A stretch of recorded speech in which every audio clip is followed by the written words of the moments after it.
want to thank each and every one of you for coming out here tonight to arm yourselves with knowledge about a tool that's being covertly used to usher in what Adolf Hitler and George Bush termed New World Order, and that's mind control. I've enjoyed talking with quite a few of you earlier this evening pertaining to how mind control has affected some of you or some of your loved ones. Mind control is very prevalent in this country and around the world. These criminals that are in control of our country operate on the philosophy that secret knowledge equals power. Many government secrets and personal reputations were staked on the belief that I could not be deprogrammed to remember those things that I was supposed to forget. They were wrong. For as intelligent as these perpetrators are, they're limited in their thinking by their own immorality. They don't have wisdom. They don't think deep. And they never considered the strength of the human spirit. They never considered what would happen when a good man like Mark Phillips gained knowledge of their secrets and used them to restore a mind rather than control one. I know that I'm extremely fortunate to have survived my CIA, MK Ultra, White House, Pentagon level, trauma-based mind control victimization. Now that I'm in control of my own mind and ultimately my free will, I'm telling everything that I witnessed and saw and heard and photographically recorded behind the scenes of this New World Order effort. By telling their secrets, their power is eroding.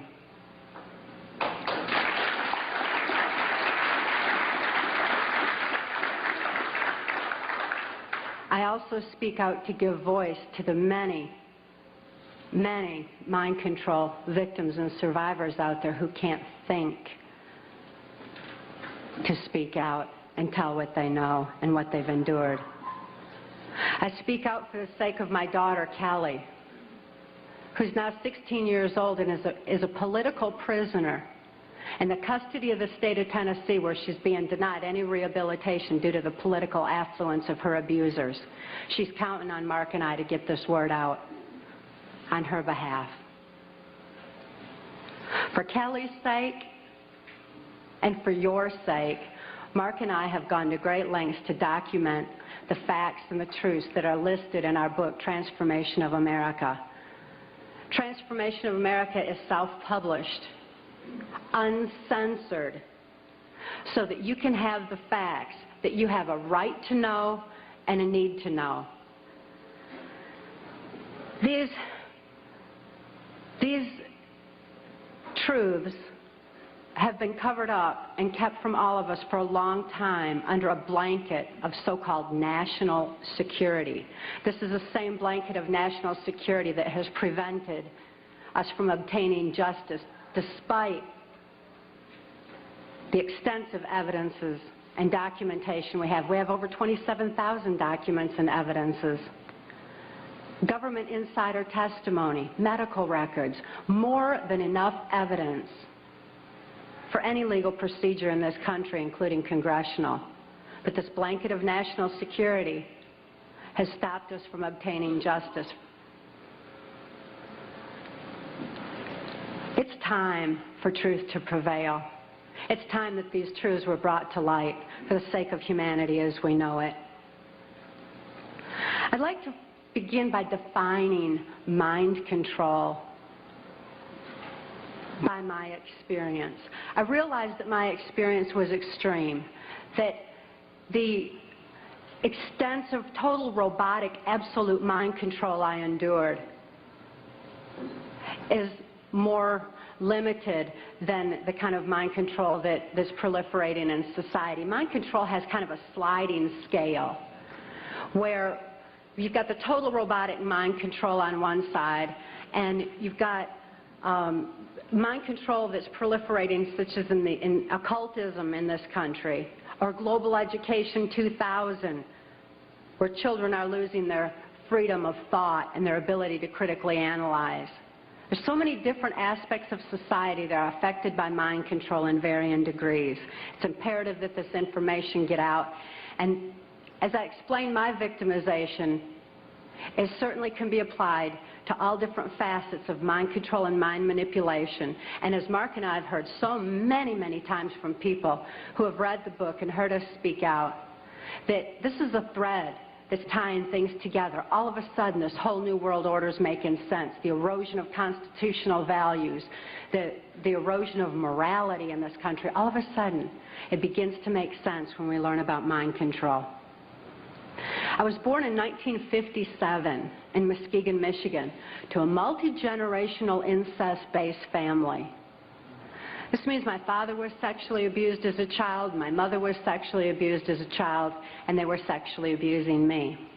My father sexually abused me as far back as I can remember, and I've often heard him state that he began substituting his penis for my mother's nipple while I was still an infant. I tell you this so that you can understand that my sexuality was confused in infancy. It was put into an area of my brain that's much like survival, like eating and drinking would be. I tell you these facts so that you can be better armed and understand what's happening in society. And name names. Mark and I name names in our book, Trance Formation of America, not so that I can say, well, I was in the White House with so-and-so. I mean, I missed the whole glamour part, but this is so you know who the problem is and where these problems lie. The sexual abuse that I was enduring was so horrific that I developed dissociative identity disorder. This used to be termed multiple personality disorder, and I'm so glad they've changed it to dissociative identity disorder because it really more aptly describes the compartmentalization that occurs when a person endures trauma that is literally too horrible to comprehend. Even though I couldn't understand that what my father was doing was morally wrong, the pain and the suffocation of his abuse was so extensive that I developed dissociative identity disorder. It certainly was incomprehensible. There was no place for it in my mind to deal with such horror. Therefore, I developed a compartment in my brain, a little area behind amnesic barriers that was actually the neuron pathway shutting down in my brain in order to compartmentalize the memory of the abuse so that the rest of my mind could function normally as though nothing had happened. So if I'd see my father at the dinner table, I didn't remember sexual abuse. But as soon as he unzipped his pants, the part of me, that part in my brain that knew how to deal with that horrific abuse, the neuron pathways actually physically opened up so that that part of my mind could deal with my father again and again and again as needed. I certainly had a lot of experiences within that compartment that dealt with my father's abuse. But I didn't have a full range of perceptions. I had a very limited perception, a very limited view. Therefore, I'm so glad it's not termed personality anymore. I developed another compartment in my brain to deal with my mother's abuse. Her abuse was primarily psychological. She suffered from dissociative identity disorder herself, and I don't hold her accountable for her actions the way that I do my father, who is fully aware of what he was doing. My mother, in spite of her inability to control herself, destroyed any remnants of self-esteem that I might have developed. And her abuse was so horrific that I developed another compartment in my brain just to deal with my mother. I developed another compartment to deal with the child pornography that my father was subjecting me to. He was earning his living as a worm digger on a 6th grade education and supplemented the family income with child pornography that was being distributed through the local Michigan mafia pornography ring. At that time, there's a criminal faction of our government that was interested in targeting children such as myself for mind control. Because this compartmentalization of memory was something that they deemed ideal for keeping government secrets. After all, if I couldn't think to remember, how could I tell about it? Additionally, people who suffer from dissociative identity disorder develop a photographic memory behind those amnesic barriers, because the brain has a defense mechanism that when trauma occurs, it photographically records events surrounding trauma. And an example of this would be that many of you who are old enough to remember, when John F. Kennedy was assassinated, most people know exactly where they were and what they were doing, because this was an event that traumatized the nation. And this exemplifies how the mind photographically records events surrounding trauma. So behind these amnesic barriers, I had a photographic memory, which the government deemed ideal for programming. That way I could deliver messages to and from government leaders, or in my case, also drug lords, who were involved in funding the black budget and funding the New World Order controls. They're interested in programming me so that I would deliver the messages verbatim. When I delivered messages, I delivered exactly what I was told, using the voice inflections of my abusers, with no conscious comprehension of what I was even saying. It was just a tape recorder just parroting out exactly what I'd been told. Another aspect that the government was interested in is that as a dissociative identity disordered person, I had no concept of time, because I was going from compartment to compartment of my brain with no memory of what had happened before. Therefore, I had no ability to even keep track of time, and a concept of it was just absolutely impossible. And it also makes for, if I didn't know what I was doing earlier, I wouldn't know to be tired while I was overdoing something else. Therefore, a person who suffered from dissociative identity disorder had extensive physical endurance, just superhuman strength and an ability to keep going and going and going and going. Dissociative identity disorder persons also develop 44 times visual acuity. Very often that's why you see them wide-eyed with the whites around their eyes, because they're actually taking in more of their surroundings than the average person. 44 times more detail than the average person sees. That certainly makes them perfect marksmen for mercenary operations or for intelligence in different areas that the government was interested in developing mind control. I was a chosen one, or a prime candidate, for mind control because of the sexual abuse that I had endured. My sexuality had been enhanced. Therefore, I was used as a sex slave and also delivered messages to and from these government leaders. At that time, because the government, this criminal faction of our government, was so interested in dissociative identity disordered persons, they knew that any child that was subjected to child pornography had to have endured trauma so horrible that they had to be suffering from that disorder. Therefore, this criminal faction of our government sanctioned this child pornography ring so that they could identify and target children such as myself for the project. At that time, the politician, local Michigan politician, mafia politician, the politician who was protecting this Michigan mafia pornography ring was a guy named Gerald Ford. This is the same Gerald Ford that went on to become the first unelected president of the United States.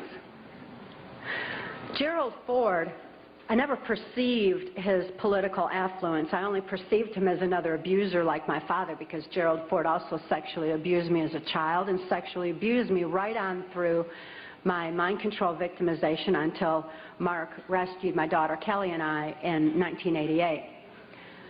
Gerald Ford is not a pedophile per se. He's what I refer to as trisexual. He'll try anything. Any age, anybody, anytime, anywhere, just as long as he had control. Because he had a perversion of power. in addition to his interest in mind control. Therefore, it was Gerald Ford who came out to our house and explained to my father how to raise me in the project according to government specifications. My father had been caught sending this child pornography through the U.S. mails, and therefore he was approached and told that if he sold me into that project, that he would gain immunity from prosecution. My father remains free from prosecution to date for so-called reasons of national security. My father thought it was just absolutely wonderful and immediately sold me into the project. He felt like the government condoned child abuse. So did I.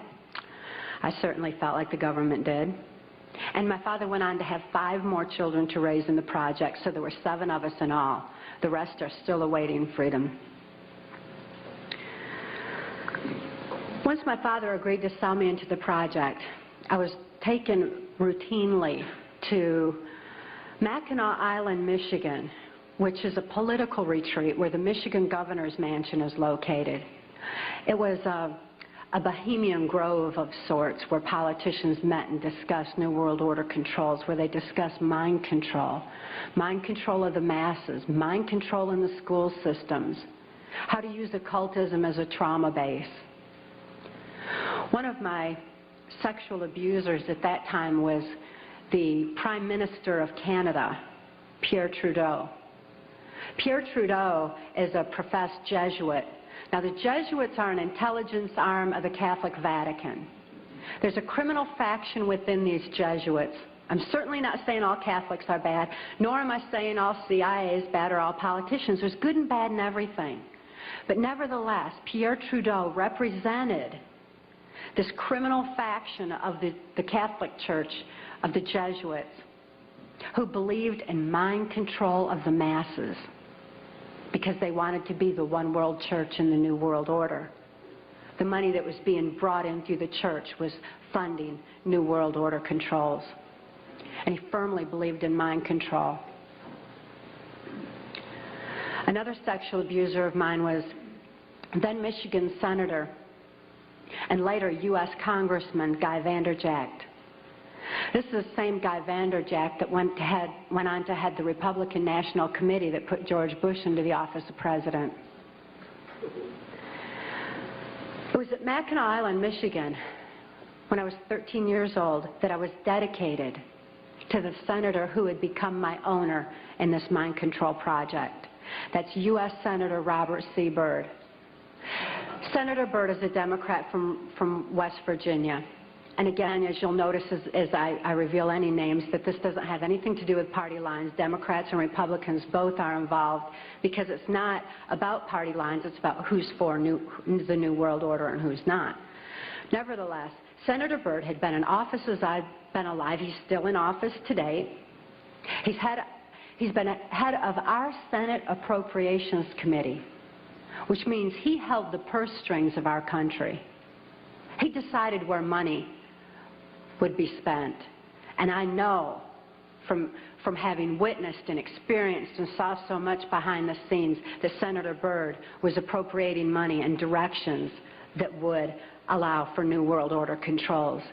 Not only that, but my father, for having sold me into this project, was granted a lucrative military contract for making camshafts for military automobiles and all. My father became extremely wealthy on his 6th grade education. Senator Byrd, as my owner, would decide where I should go, when, what operations I would be forced to carry out during the Reagan-Bush administration, what places I should be taken specifically for mind control programming. Senator Byrd directed all of my activities. Also around that time, I'd made my first communion in Muskegon's St. Francis de Sales Church. Having made my first communion, I also endured an extra ritual after that was referred to as the rite to remain silent. That's R-I-T-E, as in ritual. This involved Congressman Vanderjagt and the head of our church at that time, a Father Don. And they subjected me to an occult blood ritual. This was so horrific. It was this reversal of the Catholic Mass. It confused my mind because when a person's operating on a subconscious level because they're so traumatized that consciously there's no place for what they're enduring, the subconscious mind has no ability to discern and to question and to reason the same way that the conscious mind does. And this reversal of the Catholic Mass into occultism just made it all seem to run together in my mind. It was absolutely horrific. This blood ritual was so horrible that my mind readily accepted the mind manipulation that I endured afterwards, a hypnotic language, the neuro-linguistic programming, mind-controlled programming, that actually changed the way that my brain was functioning. So that, you know that part of my brain that I said would open up to deal with my father's abuse again and again? They changed that so that they decided when, where, and how that particular compartment of my brain would be opened and accessed. And they replaced the triggering mechanism with hypnotic codes, keys, and triggers, hand signals. There's also phone tones that can also open those neuron pathways and give access to the compartmentalized memory as well. They replaced that at that time. And this was with this right to remain silent. I also had a silence in my head after that, because up until that time, I heard, it was just my own voice, but I heard my voice arguing back and forth with all these different perceptions and from the different compartments in order that I could formulate some kind of a decision about things. I remember before the right to remain silent that I had some free thoughts of my own, and I had hoped for a place in the world where people didn't abuse each other. I'd hoped to have 10 children that I knew would be at least 10 children in this world that weren't abused. I'd hoped for those things, but with the right to remain silent, I lost my capacity, my ability for free will thinking. I lost my ability to even hope anymore. I lost all free will entirely. This right to remain silent silenced this argument that always went on in my head, and instead all I ever heard from that point on was the voices of my abusers directing me, telling me exactly what it was I was supposed to do. I could only robotically follow those instructions and carry them out. By the time I was ready for high school, Senator Byrd ordered that I be sent to Muskegon Catholic Central High School. At that time, there was an enormous emergence of information. The Catholics had long since learned the effects of trauma on the human mind. They'd learned it and kept records of it for so many years, with such things as the Spanish Inquisition and other aspects where people who didn't follow the belief systems were wiped out. The Crusaders had also recorded a great deal of information pertaining to trauma on the human mind. This information was being merged with the Hitler-Himmler research that the CIA had taken and had been advancing on. The combination of the merging of the information was very powerful. And Muskegon Catholic Central was a place where this information was being brought together.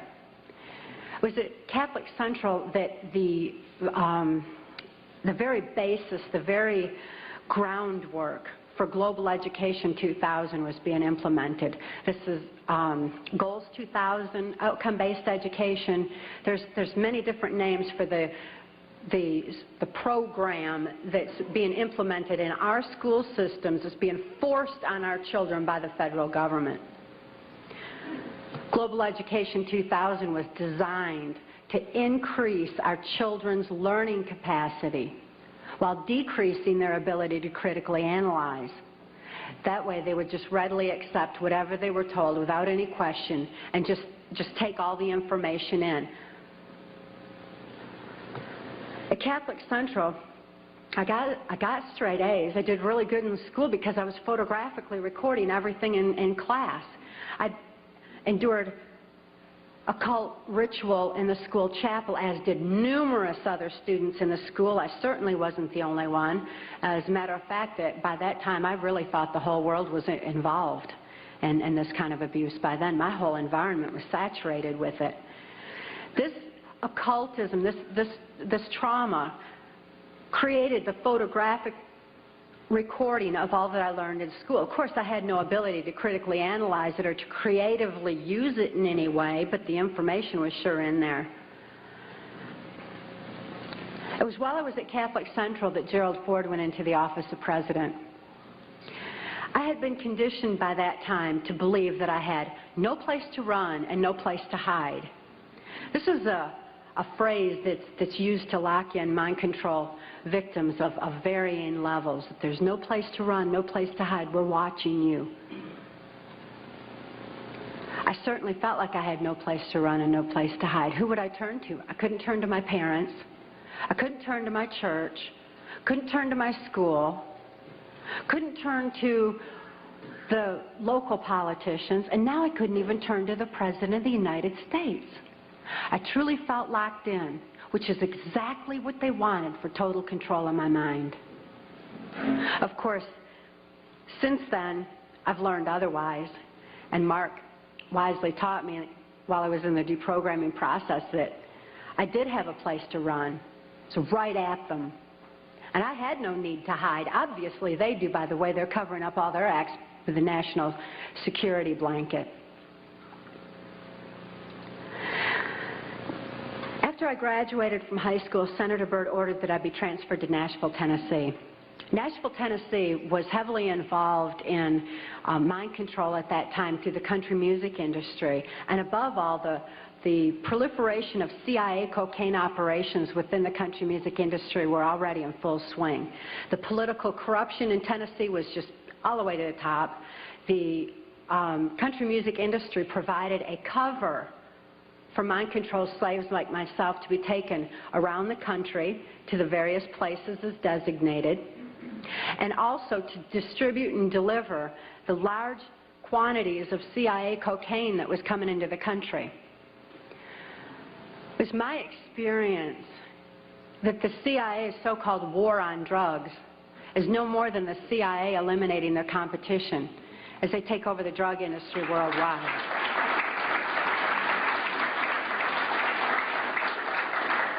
They took their war on drugs to our street corners and turned our streets into a bloodbath. The country music industry provided the cover for distributing the cocaine, so Senator Byrd wanted me to be within the country music industry. Besides that, he fancied himself an entertainer of sorts, and he fiddled on the Grand Ole Opry from time to time. When I was first sent to Nashville, he was playing on the Opry that night, and he had a musician behind him, a guy named Wayne Cox.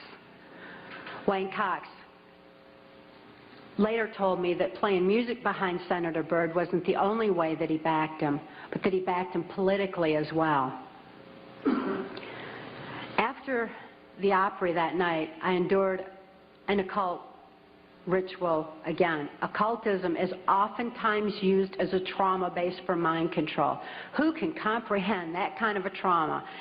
Blood ritual is absolutely horrible, and it's a perfect trauma base for mind control, for the compartmentalization of memory.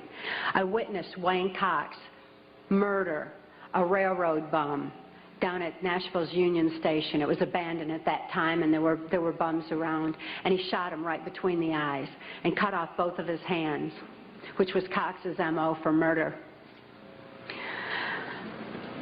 After this blood ritual, this horrible trauma, I was programmed that Wayne Cox would be my first handler in MK Ultra mind control. As my handler, Wayne Cox would follow Senator Byrd's directions and instructions, and above all, he would be subjecting me to more trauma sufficient to satisfy the numerous compartments Senator Byrd wanted developed in my brain for mind control programming so that I could carry out various operations during the Reagan-Bush administration.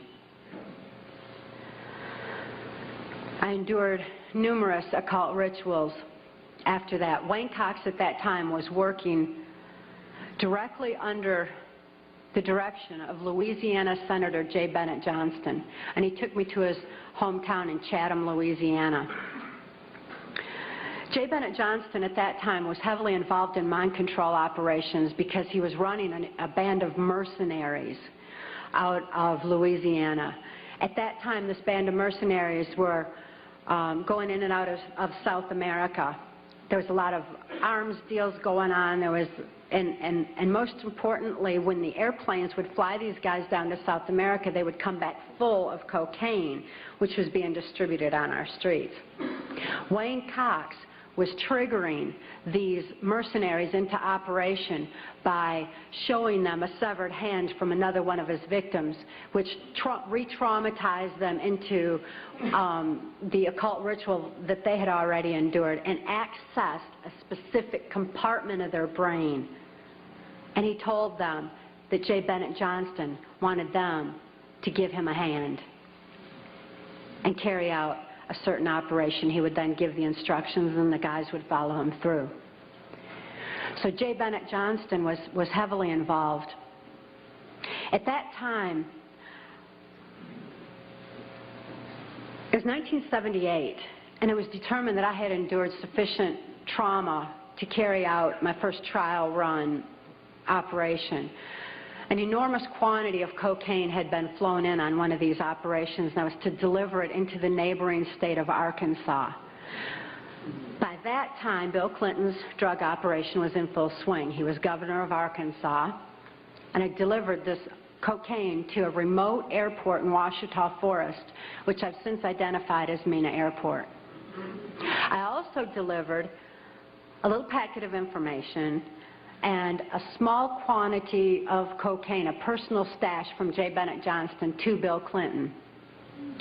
I delivered it to Bill Clinton, and he cut out 2 lines of the coke, and he did inhale.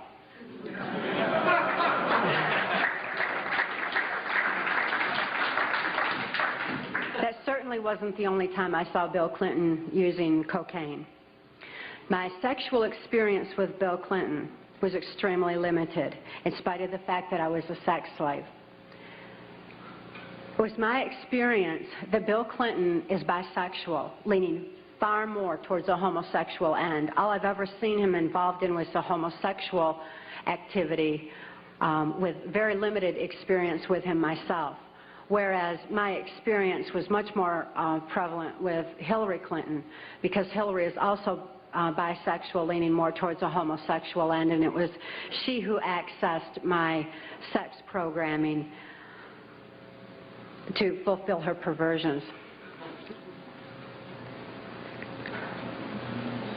Around this same time, J. Bennett Johnston subjected me to some other mind manipulation that involved, instead of an occult theme, an alien theme. Now these guys who are manipulating my mind and programming me for mind control purposes claimed, and these criminals in control of our country as well, claimed to be gods, demons, and aliens, in order that I feel totally helpless, in order that I felt like they were beyond my realm to affect. And it certainly worked at that time. J. Bennett Johnston told me that he was an alien. He told me that he had been part of the Philadelphia experiment, and when the ship disappeared, it came back a spaceship. This is in keeping with kind of an air-water mirror theme that NASA uses quite frequently, a reversal, because this, again, the subconscious mind doesn't have any reasoning capacity. J. Bennett Johnston then showed me, through his office at General Dynamics, a then top secret stealth. Here was this triangular stealth that wasn't in any of the school books, wasn't being talked about anywhere, wasn't out in the newspapers or anything else. It was being withheld. It was still a top secret weapon system. But I saw this triangular stealth. It looked like a spaceship to me. I'd never seen anything like that. And everything that J. Bennett Johnston was doing and he was involved in certainly was alien to me. So it was easy for me to accept the idea that what was happening was in fact being perpetrated by aliens. I'm not saying that there's no such thing as aliens. That would be foolish of me to even say anything like that at all. But what I am saying is that it was my experience that these were people claiming to be aliens. If there's a reality out there pertaining to any alien influence, we need to sort out the government misinformation and disinformation and mind manipulation techniques that they're using. I know for a fact that the plan is to make all of us feel totally helpless, that what's happening is beyond our realm to affect because we've been taken over by aliens, that our Independence Day is dawning. So beware of that.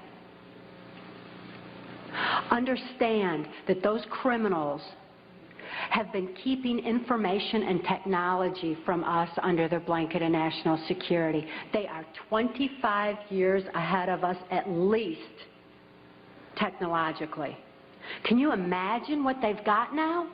25 years ahead? What's happened that you're aware of in the last 25 years? Microwave ovens, we've got computerization, and they've had access to all of that to continue their own advancements. They're way ahead. So when they say, it's aliens, and they show us some incredible technology, don't fall into the trap of feeling totally helpless, that this is beyond our realm to affect. Superstition begins where knowledge leaves off.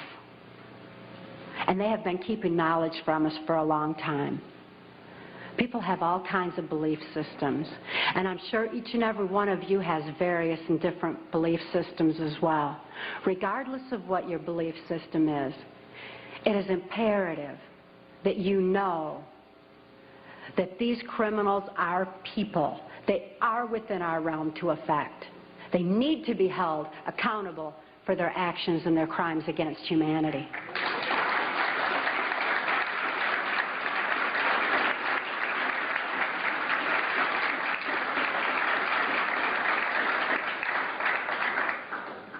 It was 1980 and my daughter Kelly was born. She was born directly into the MK-Ultra Mind Control Project on a much higher level, a more sophisticated technological level than I was subjected to. In addition to trauma, she was subjected to harmonic mind control programming on NASA installations literally since birth, before her brain even had a chance to form. As soon as Kelly was born, Senator Byrd figured I'd been traumatized enough by that time and ordered that we be transferred back to Nashville, Tennessee to carry out operations during the Reagan administration. By being within the country music industry, we had a second handler. His name was Alex Houston. Alex Houston is a ventriloquist, stage hypnotist, in the country music industry. Above all, he carries out criminal covert CIA operations that fund the black budget. And this certainly included bringing in large quantities of cocaine and distributing them through the United States, Canada. He was working at that time and provided a cover for me to be taken throughout the United States, Canada, Mexico, and the Caribbean for these criminal covert operations. As my handler, he took me to various military and NASA installations for mind control programming for specific operations that I was forced to participate in. These operations that I won't have time to get into tonight are detailed in our book, Trance Formation of America. And they involve such leaders as the President of Mexico at that time, De la Madrid, and Vice President Salinas. It was my experience that in 1984, there's a CIA trauma base, near-death trauma center that's located in Lampe, Missouri. It's called the Swiss Villa Amphitheater. And they'd bring certain involved country music acts in to bring large quantities of cocaine or bring the cocaine out for distribution. Because Lampe, Missouri is just across the Arkansas line and is very much a part of Bill Clinton's cocaine operation. And it was in full swing at that time. It's also interesting to note that this Lampe, Missouri operation is where the country music industry was more conveniently relocated, you know, right there in Branson, so that it would be closer to Clinton's cocaine operations. Lampe, Missouri was a place where I heard George Bush and Bill Clinton talking, where from the point of view I had, they certainly were friends, and they didn't recognize any party lines between them. That's something for the, you know, a smoke and mirrors illusion for the public. It's not something they adhere to because they had exactly the same agenda, and that was for bringing in this New World Order. I heard George Bush talking at that time. He was talking to Bill Clinton, and I've since photographically recorded it and wrote it verbatim in our book, that when the American people became disillusioned with Republicans leading them into the New World Order, that Bill Clinton, as a Democrat, was going to be put into the office of president. This was decided in 1984. Actually, I'd heard about it even prior to that. But that, as of 1984, they were already discussing it as an absolute fact. It was also discussed in the groundwork for NAFTA that by the time George Bush went into the office of president, that Salinas was going to become president of Mexico, and they together would be bringing in the NAFTA, which was the beginning of New World Order controls. I was forced to participate in the criminal groundwork for NAFTA, the opening of the Juarez-Mexican border to the free trade of drugs, free trade of our nation's children. It's absolutely appalling, the criminal roots of NAFTA. Again, this is detailed in the book. But it's interesting to note that these political moves had already been decided way back when. And as I deprogrammed, and as I was, it was really something to me to find out people didn't know about this stuff. I mean, it was so obvious to me. I didn't realize that people were unaware and had bought into some kind of smoke and mirrors illusions of what was going on and never thought to look behind the scenes to what was really going on. But I understand good people don't think that way. They don't have criminal minds. They don't think to look for that kind of criminal activity. Just like these guys are limited in their thinking by immorality, good people are kind of blinded from that kind of criminal activity until their eyes are open to truth. But this criminal activity that was going on at that time, the people that were involved were following directions from George Bush. I don't purport to know it all. I don't purport to know that George Bush is at the very top of all this, but he is as high up as I knew. It was my experience that Ronald Reagan answered to George Bush, not robotically, not under mind control, but willingly, because George Bush was respected for what he knew about bringing in the New World Order. Consider his past. George Bush first began with the United Nations. Then he went on to head our CIA. Then he ran our country through 3 administrations that I'm aware of, the Reagan administration, his administration, and the Clinton administration, because Reagan and Clinton both answered to him. Mexican President de la Madrid answered to him and knew that Salinas was to be coming into power, and Salinas had more influence in Mexico at that time than de la Madrid, that, as far as my experience was concerned. Also, Saudi Arabian King Fahd followed orders from George Bush, as did the Prime Minister of Canada, Brian Mulroney. In 1983, I heard Ronald Reagan and Brian Mulroney discussing the New World Order. Senator Byrd had acted in the capacity of a pimp and prostituted me to Reagan, and I was present at this White House cocktail party. Now, Ronald Reagan certainly provided a wonderful smoke and mirrors illusion for all of us. For those of you who don't want to believe that he's involved in this, he told you he's an actor. And he did a real good job of it for a long time. That was his role. That's what he was supposed to do. Nevertheless, I heard Ronald Reagan telling Brian Mulroney that he believed the only way to world peace was through mind control of the masses. I know from experience there's no peace of mind under mind control. And I wonder at a world peace where people don't have peace of mind. Mind control, the ramifications of mind control are far-reaching, because I also know that under mind control there's no free thought. Without free thought, there's no free will. Without God-given free will, there's no soul expression. What kind of a world peace can we have without any free will or any soul expression, without any spirituality?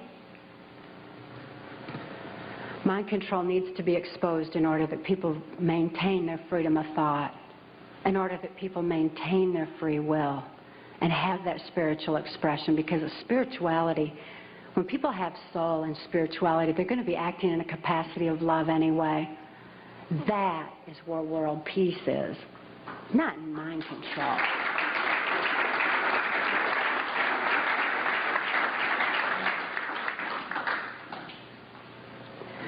By 1988, I'd been forced to participate in numerous operations against my will, all of which I certainly would never have done. I guess if I had had any part of me that was willing to do anything like that, mind control would not have been necessary. I'm appalled at what I was forced to participate in, but I am relieved that this information's getting out, that people are passing the book Trance Formation of America hand in hand, hand to hand, so that hand in hand we can take back our country. This information is information that you have a right to know and a need to know, and their controlled medias are not going to suppress truth. Truth prevails.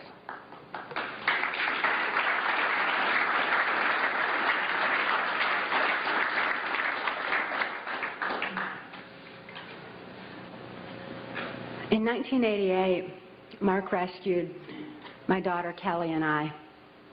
We couldn't think to escape. I couldn't think to save my daughter any more than I could think to save myself.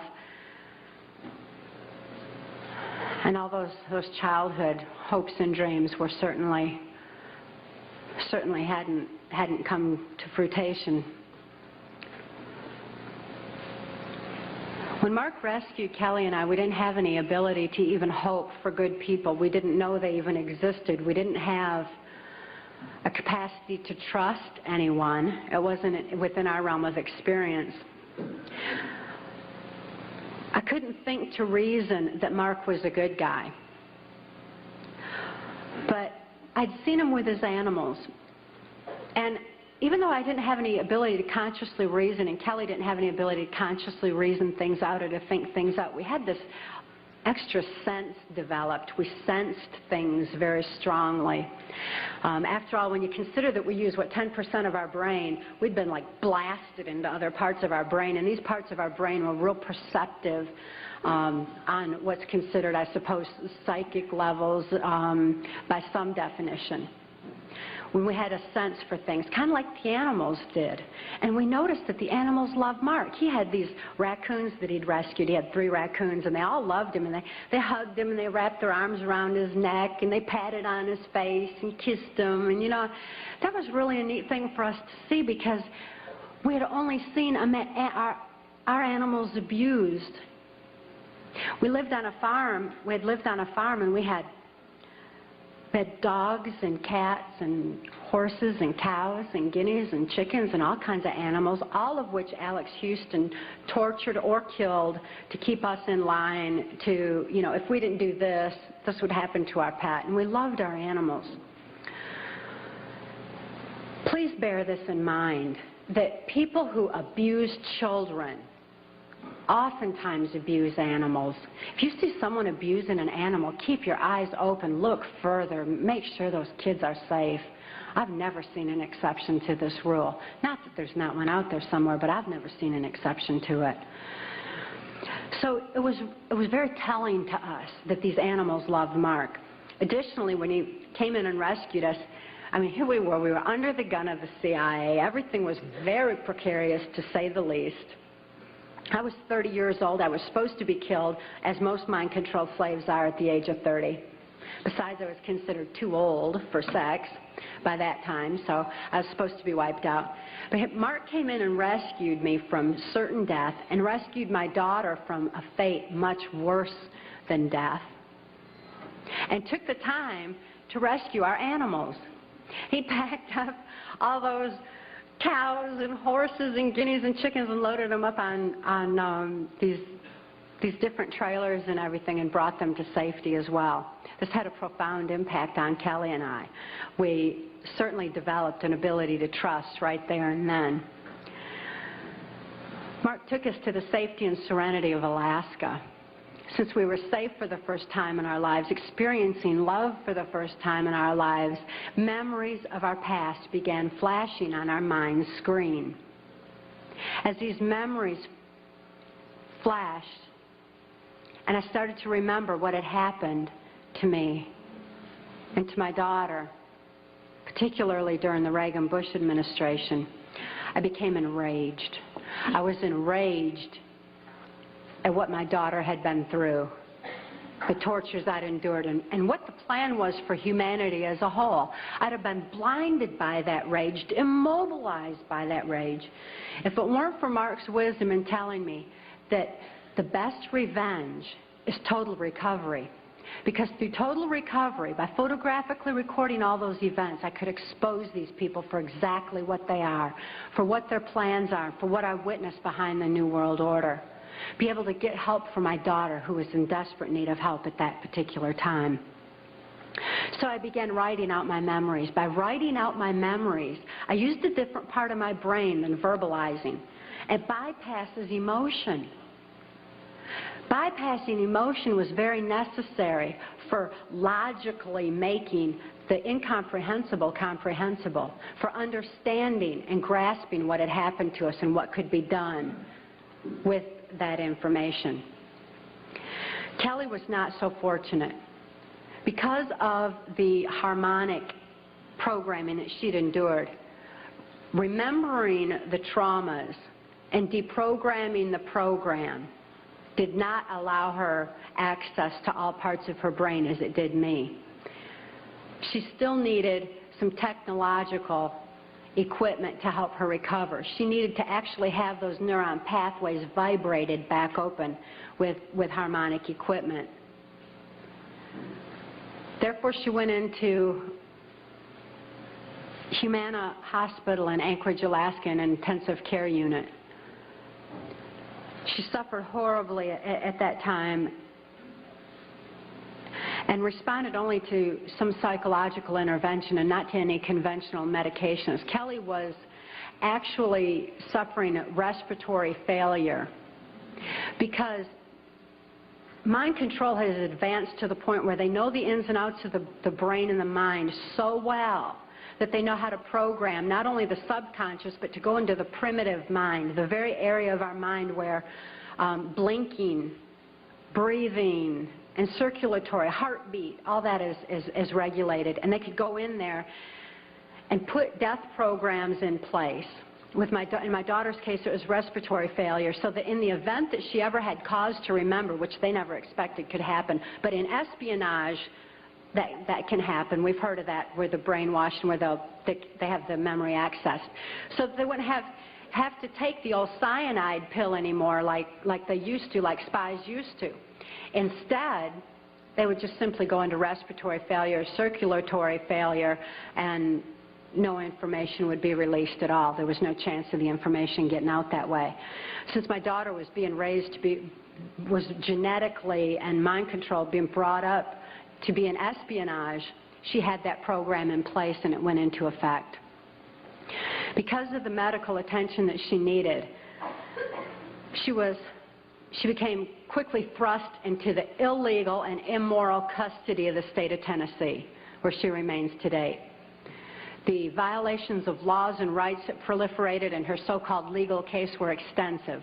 We had one clean district attorney that went in and told the judge that he was violating constitutional rights and human rights in my daughter's case, and cited law after law after law, and the judge interrupted him and said, but laws do not apply in this case for reasons of national security.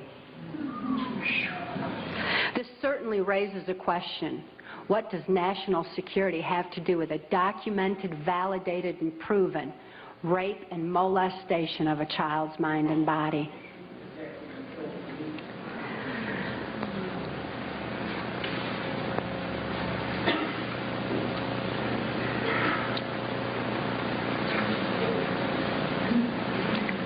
For Kelly's sake, and the sake of so many other mind control survivors out there, we need to lift this veil of national security. We need to repeal the 1947 National Security Act.